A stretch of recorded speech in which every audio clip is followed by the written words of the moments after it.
There were so many things, and when, me and my husband, when we talked about how we were gonna do this, that we decided we were just not gonna do, right? And there were certain things we promised ourselves that we would do. Because there was a lot to consider. Not only do we wanna raise a good human being, but also, my son is multicultural. Like I said, he's mixed. He's half Puerto Rican, half white, hard tea.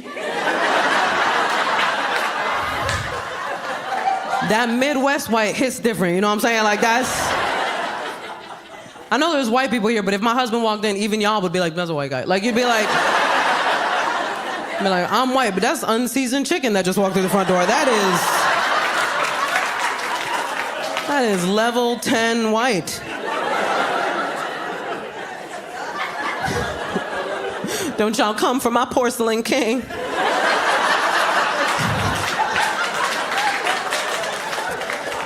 There's a couple guys in the audience that are like, porcelain king. I'm gonna use that later.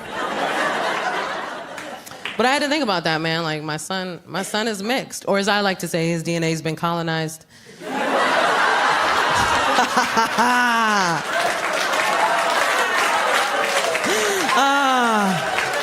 That is my favorite way of saying it. Because people are always like, wait a minute.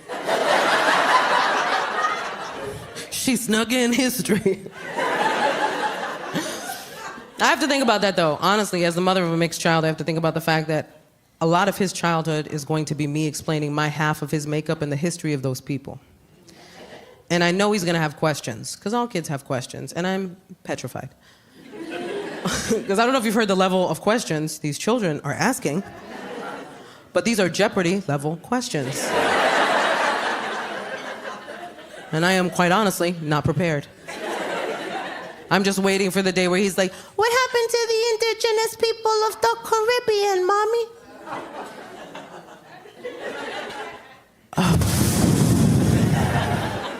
And then I just look at his dad.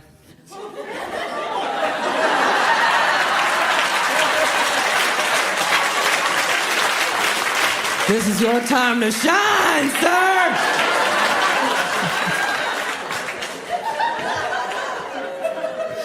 My poor son is walking around like, I come from the oppressor and the oppressed.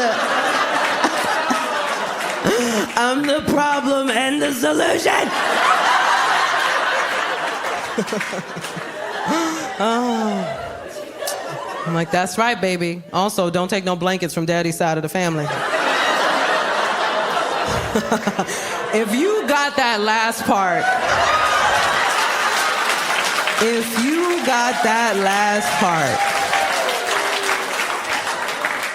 I love you from the bottom of my heart. Because the amount of times I'd looked out at an audience of people that's like, what's wrong with their blankets? What's wrong? What's the thread count on the blankets?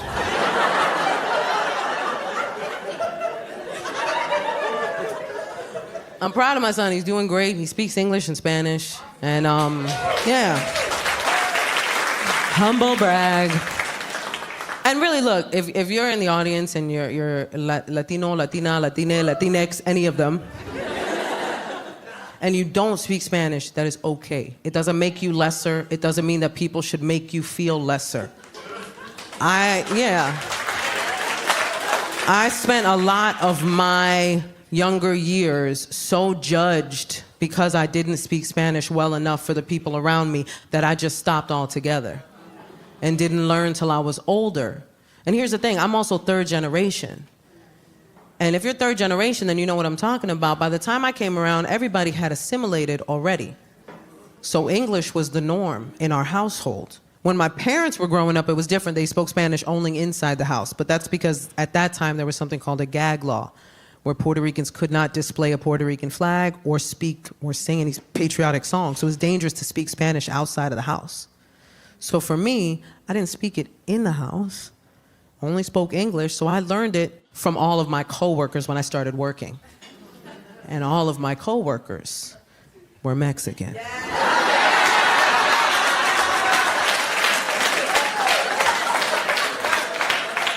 So my Spanish is very confusing.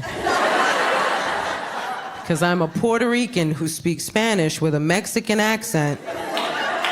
but uses Puerto Rican and Mexican terminology.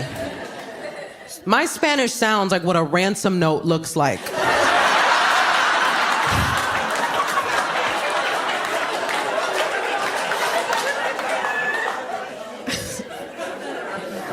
Like, people who are fluent in Spanish hear me speak Spanish and they're like, where are you from? I don't know, man, I'm trying to figure it out.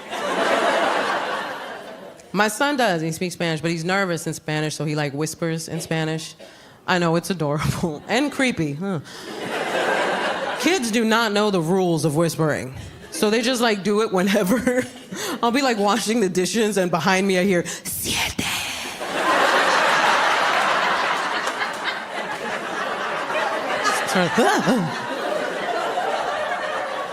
Mommy's gonna burn some sage now. Try to get the demon of Columbus out of you.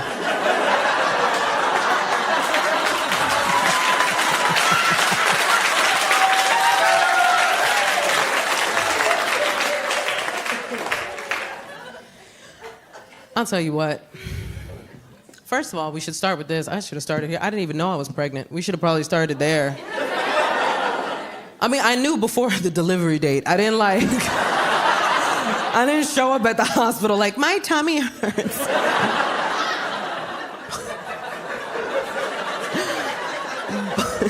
But I didn't know for a while. I'm gonna be real with y'all. I didn't know for a while. And then people are like, how did you not know? Well, that's what happens when your weight fluctuates. Nobody talks about this.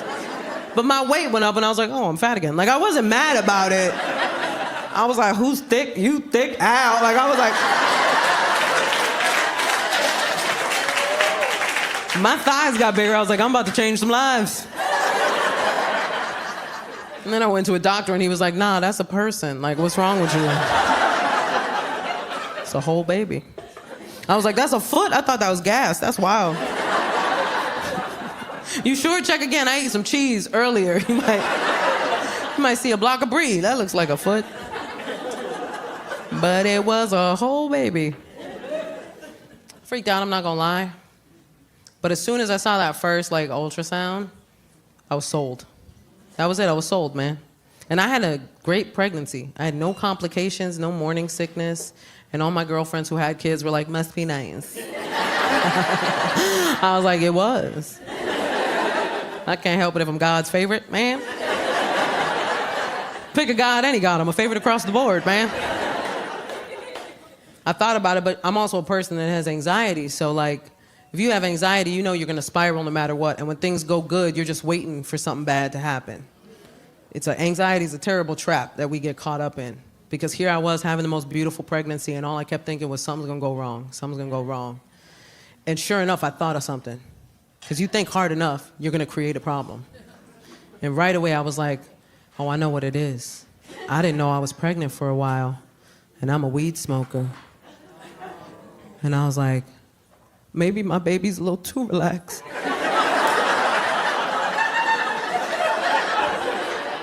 I panicked, immediately went to the doctor. And I was so afraid. I was so afraid to tell the doctor. I thought I was going to get arrested. I was like, I'm about to orange is the new black this whole pregnancy. I was ready to get locked up. I told the doctor, I was like, hey, doc, I don't know how to tell you this, but I didn't know I was pregnant for a while, and I'm a weed smoker. And he was like, me too. What are we talking about right now?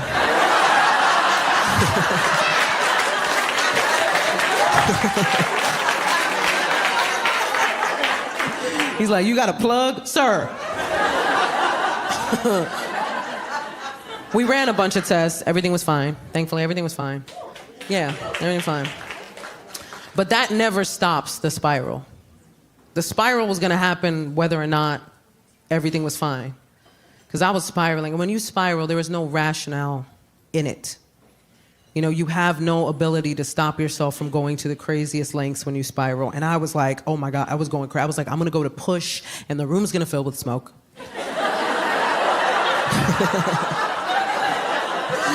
Just like a Snoop Dogg video. My son comes out like, 1, 2, 3. Oh, that was a silly one, but we all went with it. Everything was fine. I'll tell you something, man. Giving birth during the pandemic was wild. It was wild, man. They ushered us all into this, like all the pregnant women into this one room. We didn't all arrive at the same time. But they ushered us all into this one room and then separated us by curtains. And it's my first kid, so I was like, this seems legit. I'm sure those are special pandemic curtains.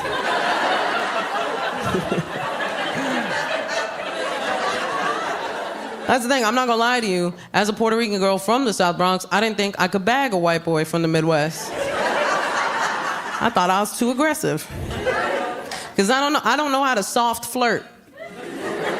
You know what I mean? Like, you know how some girls can like really cute flirt? Not me. I'm New York aggressive with it. I'd be like, yo, I like you, son.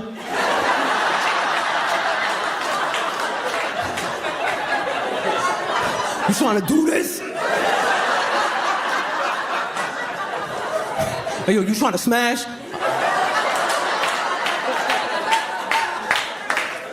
Turns out he liked it. He was like, I'm scared, I'm gonna follow her. But I'm not gonna lie to you, man, moving from the Midwest to New York, what a culture shock. I couldn't start him in the South Bronx, you know what I mean? Like, I couldn't.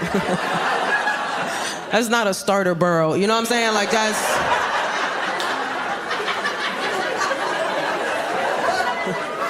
Right? We don't start people in the Bronx. We end them.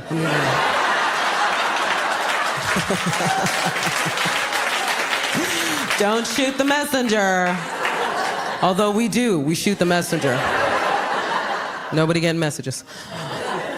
But we found a nice starter borough. Astoria, Queens. Great starter borough, right?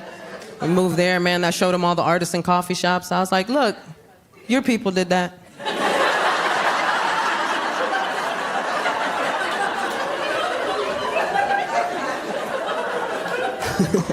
We moved to this nice, quiet neighborhood, or so we thought, till one day we were driving around and a fight broke out in the middle of the street.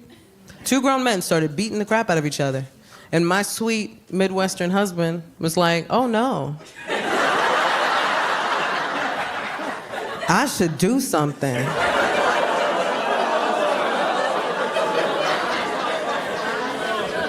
I was like, if you don't roll up your window right now, I'll fist fight you myself. I was like, what you gonna do, Captain America? You gonna fight two grown men? You have psoriatic arthritis, take a seat. I'll tell you what's about to happen. I'm about to watch you get jumped. That's what's about to happen. And I'm gonna watch, because I know how to mind my business. I already learned. This is your lesson, baby, not mine. It wasn't like that when we first got to the neighborhood. When we first got to the neighborhood, the hottest beef on the block were two businesses that were at war with each other. It was a health food store and a bagel shop. And the health food store started selling bagels. That's what I said. Here's the thing, they could have sold their bagels in secret. That would have been the respectable thing to do. But they put out a sign. Right, and the sign said, we sell organic bagels. So the bagel shop put out a sign. And their sign said, there's no such thing as organic bagels.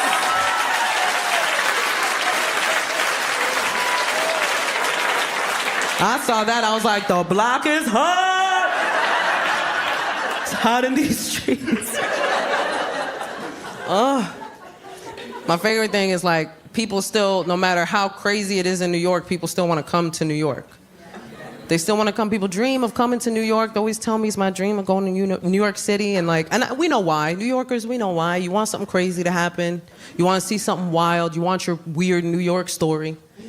I always tell them, come. It'll happen. We aim to please. The homeless will always provide. I'm sorry, the unhoused. Cupcake? Cupcake? I don't know. I realized that that's our PC term now, is unhoused. And look, I was an English major in college. I'm down to play with language. Let's do this. But we can talk about unhoused, can't we? It's goofy. I'll tell you why. Number one, that's the same word. You can't convince me otherwise. I have a thesaurus. You ain't gonna lie to me. And two, it sounds worse. Right? Homelessness sounds like a situation that could not have been prevented. Unhoused sounds like somebody just rolled up on them. And was like, I'll be taking this. And no more house for you. The second I heard it, I was like, what an elitist, privileged way of describing a situation, right? Right, you can hear it right away. Did you hear about Janice? She was recently unhoused. That's the kind of word that is only used to make the speaker of said word feel better about acknowledging a situation they know nothing about. It just makes them uncomfortable to acknowledge it, so they created a word as a buffer, but there's no progress in that word. There is no help in that word. And if you've ever lived in that situation, then there are a bunch of words you would have used instead of that word. Like, I was shocked. I was like, nobody thought of nomad? That's my first choice. Can you imagine you roll up on a homeless person? What up, my nomadic brother? Way to stay off the grid, man. I, too, am anti-establishment. Some of the words, honestly, some of the changes, I'm okay with. You know what I mean? Some of the changes I think are pretty brilliant. I know a lot of people are upset with all the PC language, but I find it kind of entertaining. Like, did you know on social media now, they're calling smoking weed gardening? I love it. Oh, it makes me sound so much more productive. I've been gardening all day.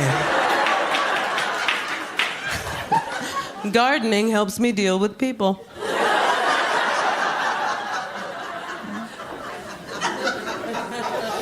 You know, it doesn't matter how crazy New York gets, it's still a vibe. It's still a city that has its energy. Man, when you think about it, even when COVID hit, we were the epicenter. Even COVID came through like, oh, New York is lit. COVID was like, if I can make it here, I can make it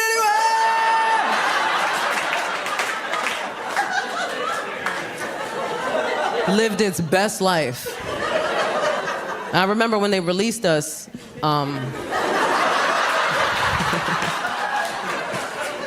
from COVID captivity. We got rid of that 6 feet of personal space day one. Day one, it was gone, man. We couldn't wait. I know, because I got on the subway, and within 2 seconds, I had a guy this close. Right in my face like that. I was like, sir, we're the only 2 people on this train.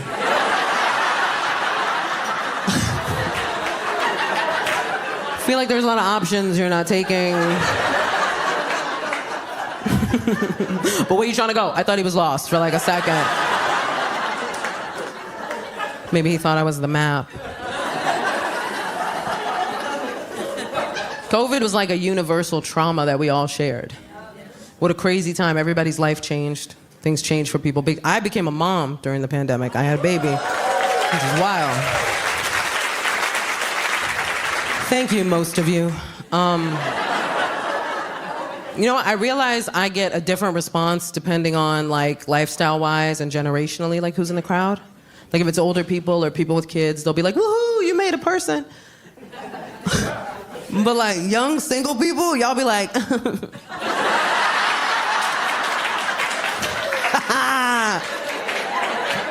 I see all your trauma come up to the surface. I'm like, I said, I'm a mom, not your mom. I didn't do it.